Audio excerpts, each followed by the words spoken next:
الرحمن الرحيم الحمد لله رب العالمين وبه نستعين على أمور الدنيا والدين وصلى الله وسلم على نبينا محمد وعلى آله وصحبه أجمعين أما بعد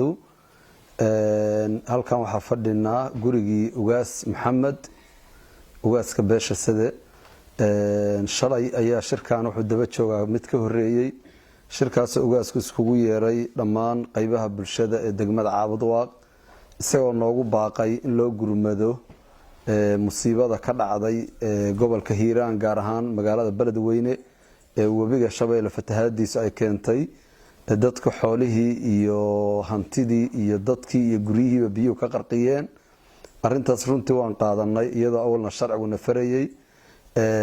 ugaaskana aan taladiisaas wanaagsan aan qaadanay waxaan ugu baaqaynaa marka dhammaan bulshada Soomaaliyeed meel ay joogaanba